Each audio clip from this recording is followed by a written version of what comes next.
Saludos, hoy me place en tener conmigo, además de un gran amigo, a una persona que admiro y respeto mucho, que es el doctor Alfredo Carrasquillo, quien es coach, especialista en materia de liderazgo y presidente de ACO Advisory Group.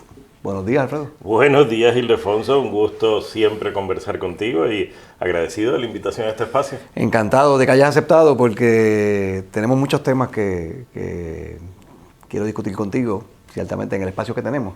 Pero me gustaría que le dijeras a las personas que nos están viendo, vamos a decirlo así, un background tuyo, porque últimamente has estado haciendo muchas cosas. Sí. Cuando finalmente te liberaste de unas ataduras ahí que tenías. Cuéntanos, ¿qué estás haciendo? Sé que tienes la empresa, pero te dejo a ti. Pues mira, mi formación de origen, yo fui psicoanalista y ejercí la práctica clínica del psicoanálisis por 20 años. Y fui docente en la universidad, enseñando en programas graduados de administración también por 20 años. Pero como parte de mi formación, por vueltas que dio la vida, me formé como coach, como parte de mis estudios doctorales, y me interesé mucho en todo lo que tiene que ver con la formación de líderes, la formación de equipos de trabajo, y los procesos de sucesión en las empresas, particularmente en las empresas de familia. Así que habiéndome retirado de la práctica clínica y de la universidad, pues ya son 27 años, este año se cumplen, de estar trabajando con líderes, con equipos, un poco con el principio de que si nosotros podemos acompañar haciendo las preguntas correctas, podemos destrabar obstáculos que les permitan a los equipos y a la gente ser más efectivos en su labor y, por supuesto, lograr mejores resultados y, de paso, ser más felices en lo que hacen.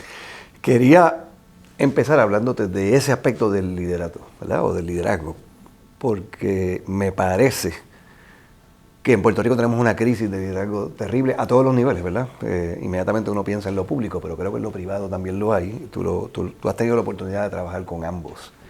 Y quería preguntar, desde el punto de vista de un coach, tú como coach, ¿cómo tú logras acompañar a una persona a que se convierta en un líder efectivo? Y de paso, si quieres compartir con nosotros, ¿cuál sería tu definición o cuáles son las características principales que tú entiendes que un líder necesita en esta época? Mira, no para que nos sirva de consuelo, pero esa crisis de liderazgo no es exclusivamente nuestra, es global. La hay en todos los países, hay en verdad un problema serio de credibilidad de las figuras de liderazgo y tiene que ver con un tema que yo estoy abordando en un libro que estoy terminando que habla de la intimidad, se titula De la intimidación a la inspiración. Y habla de la necesidad de nuevos estilos de liderazgo para un mundo nuevo, ¿no?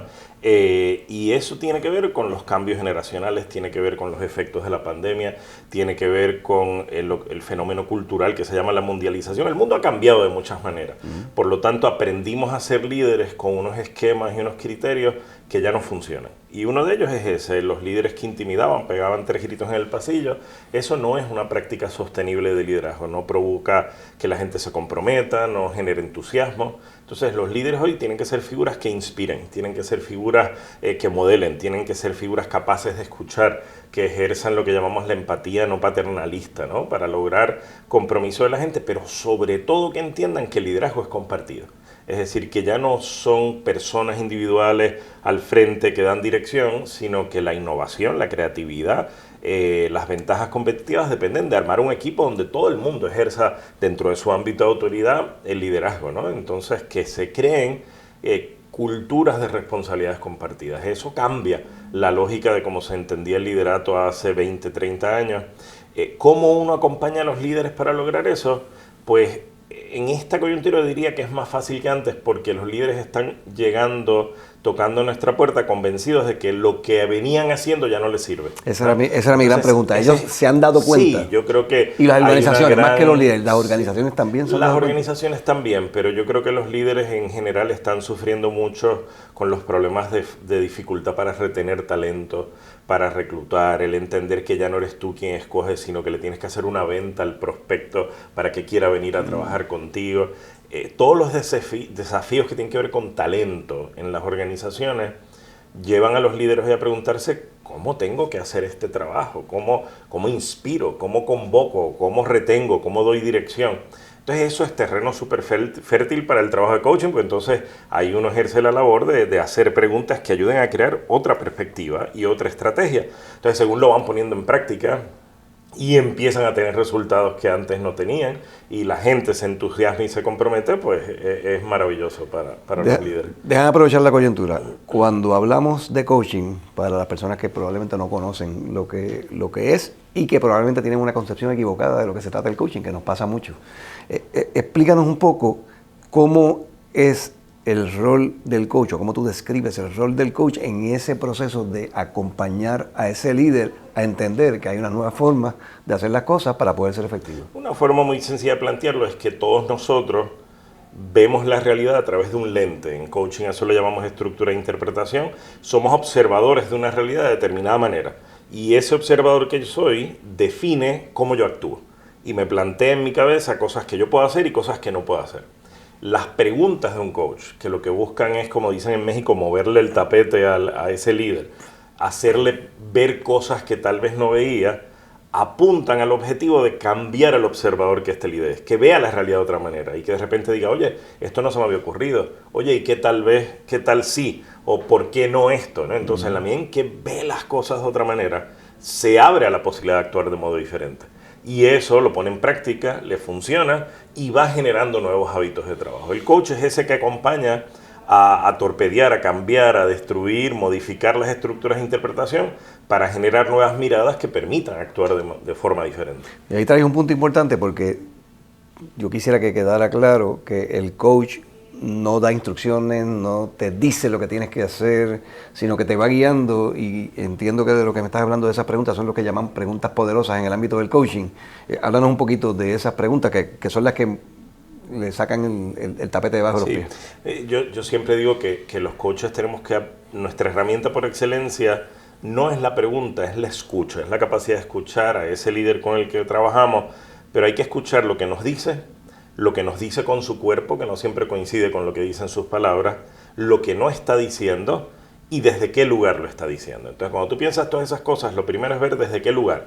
¿Está hablando desde un lugar de responsabilidad o está un poco buscando hablar desde un lugar de víctima para que le cojamos pena? Entonces, las preguntas lo que buscan es reposicionar, retar a ese líder para que se coloque en un lugar de apoderamiento, de asumir responsabilidad y de interrogar lo que tal vez no está haciendo correcto. Así que las preguntas que se llaman en coaching preguntas poderosas lo que buscan es retar, confrontar, ¿no? A invitar a ver cosas que la persona no se ha planteado, sobre todo en el ámbito del liderazgo donde estamos a veces en overdrive, haciendo, Correcto. Y no hacemos esas pausas para reflexionar.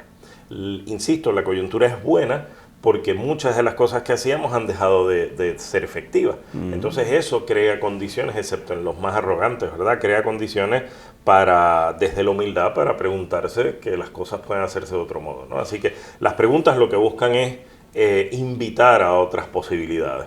Y traes un punto importante porque yo lo vivo en la oficina, y es que esos estilos de liderazgo cada día son más importantes ante las nuevas generaciones y las características particulares que tienen estas nuevas generaciones.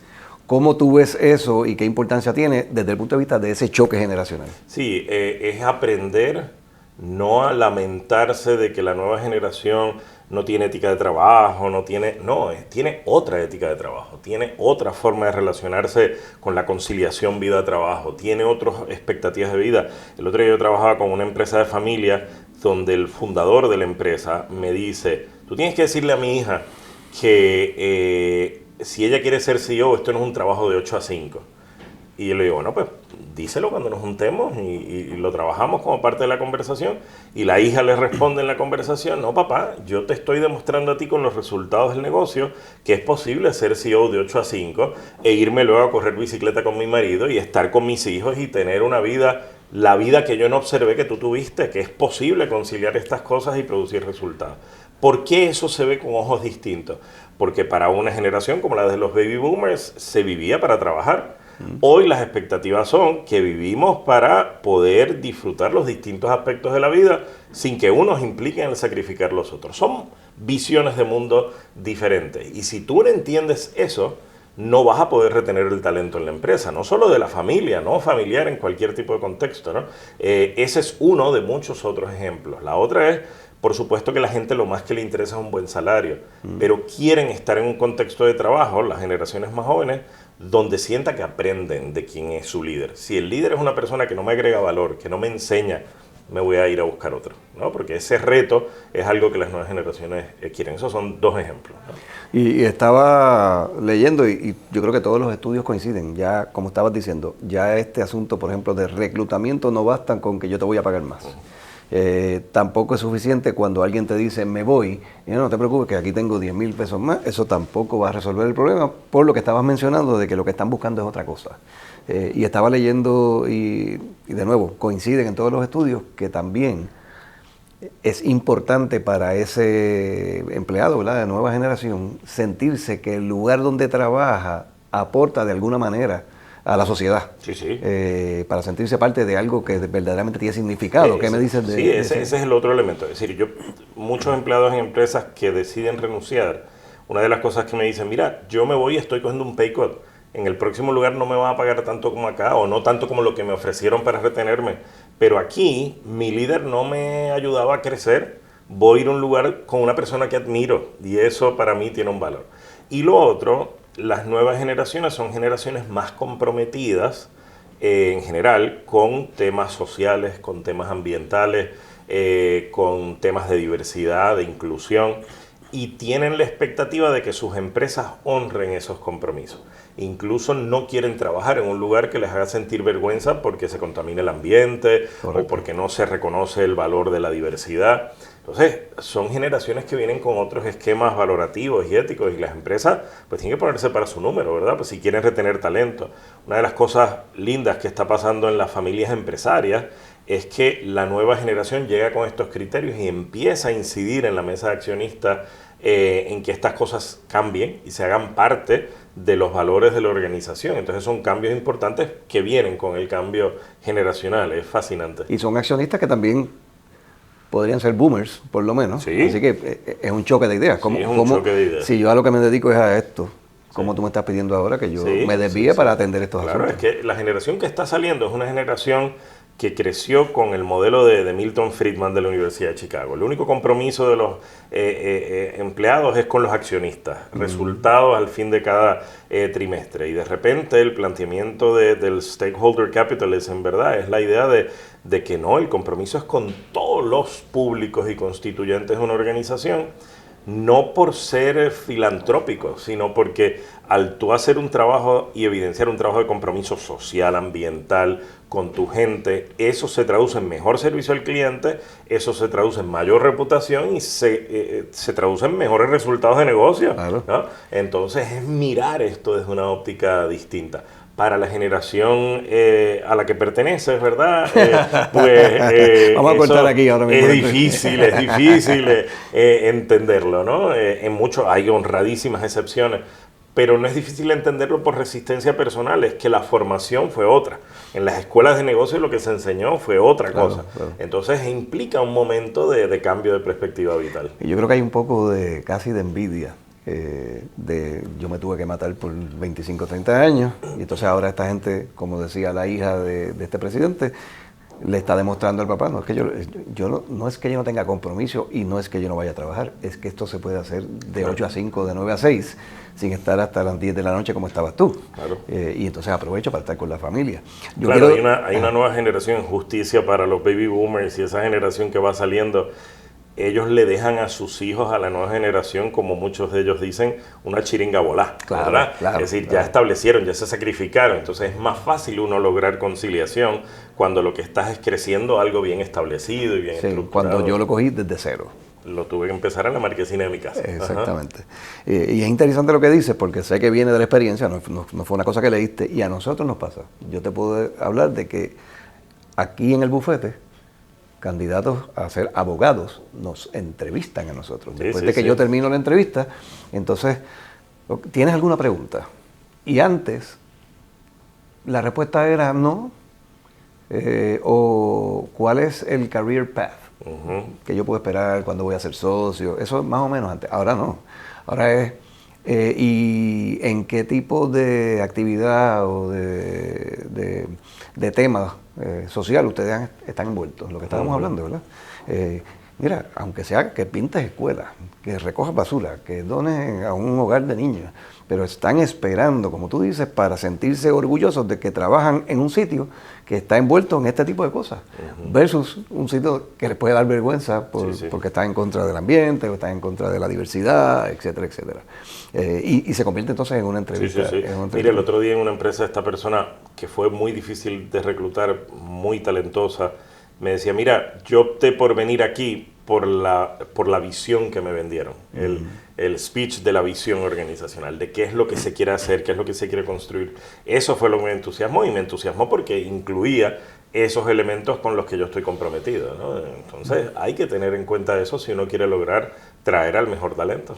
A nosotros nos pasó por mucho tiempo, estábamos bien adelante porque los muchachos, los candidatos, ¿verdad?, nos decían, es que me gusta el ambiente, me gusta la filosofía de ustedes, pero, y ahí estábamos de lo más bien, y quizás adelantados, éramos distintos, todavía lo somos, pero entonces ahora tenemos que volver a ser distintos, porque entonces viene el issue del trabajar desde la casa, el flexi-time, todas estas cosas, que como te podrás imaginar, en una estructura de un bufete de abogados, pues que tú me digas ahora que no van a estar aquí, que están desde la casa, y al principio te choca, pero de momento la pandemia nos enseñó que se puede perfectamente, claro, salvo litigar, pues tú podías desde tu casa revisar contratos, contactar clientes, hablar con tu jefe y no pasó nada. Y eso nos devuelve al primer punto del que hablábamos en esta conversación, que cambian los estilos de liderazgo. Pues los estilos de liderazgo centrados en la vigilancia y el control sufrieron mucho con la pandemia y se les hace muy difícil aceptar el trabajo o los modelos híbridos o remotos.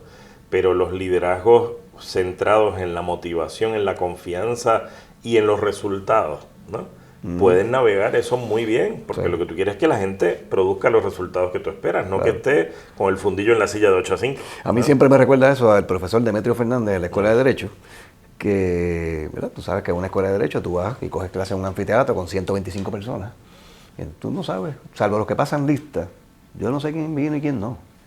Y él lo que decía, mira, a mí no me importa dónde usted adquiere el conocimiento, es lo que él decía. Puede venir, puede leer, aprende solo, etcétera. Los que no lo hagan y no vienen, pues decía una frase, decía, la vida los juzgará. Y es totalmente la realidad. Totalmente. Pues mira, Alfredo, para cerrar, te voy a tirar aquí una curvita, pero yo sé que para ti es bastante fácil, pero desviándonos, saliendo de lo privado, porque tú tuviste la dicha de estar en el sector público con un líder de verdad, que te tuvo ahí bajo su ala y tuviste la oportunidad de desarrollarte junto a él, un gran ejemplo. ¿Cómo tú ves, y esto no es una pregunta de política partidista, ¿no?, pero en términos generales, ese liderazgo a nivel público, qué es lo que necesita Puerto Rico como líder de cara a los años que vienen, que no van a ser fáciles? Hay muchos retos. Entonces yo siento que necesitamos definir y tener un perfil de ese líder o lideresa, ¿verdad?, obviamente, que nos lleve a otro nivel, porque me siento que estamos un poquito estancados haciendo las mismas cosas, buscando resultados distintos, que sabemos que esa es la definición de estupidez.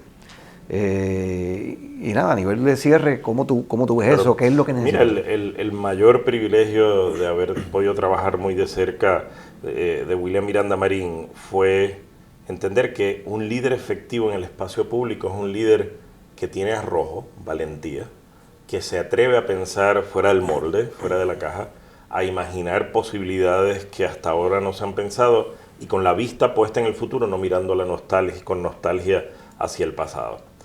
El país que nosotros tenemos hoy ya no funciona. El modelo político que tenemos no funciona. El modelo económico no funciona. Por lo tanto, no podemos buscar las respuestas en lo que funciona en otra época porque el mundo ha cambiado y el país ha cambiado. Tenemos un problema serio en el ejercicio del servicio público, que es la corrupción. Es entender que se viene al servicio público a guisar, ¿no? Pues hace falta un liderato ético y un liderato comprometido con hacer las cosas de otro modo. Y eso implica hacer cosas y decir cosas que a la gente tal vez no le gustan y construir posibilidades que tal vez en otras épocas nos han dado miedo, pero el compromiso tiene que ser trabajar con valentía para construir un país democrático, próspero, justo, feliz, y eso no se puede lograr sin liderazgos que de alguna manera den dirección por rutas y generen la confianza para transitar rutas que tal vez nos dan miedo, ¿no? Yo creo que ahí es que tenemos el desafío. Liderazgos que vuelvan a lo mismo, que miren al pasado, que planteen nostalgia, son liderazgos insuficientes y que no van a poder producir lo que al país le hace falta. Y señores, se nos va la vida. El tiempo sigue pasando y nosotros seguimos estancados y por el lado todos los vecinos de las Antillas siguen desarrollándose. Por supuesto. Así que, oye, si yo añado algo más a esto, lo daño. Así que con ese gran mensaje nos vamos a despedir, no sin antes de nuevo darte las gracias. Gracias por ese mensaje de cierre y ya nos estaremos viendo. Algo me dice que nos estaremos viendo muchas veces. Agradecido por la invitación, Hilde. Bien, pues muchísimas gracias por estar presentes. Y ya saben, yo vengo virado, así que nos vemos en la próxima.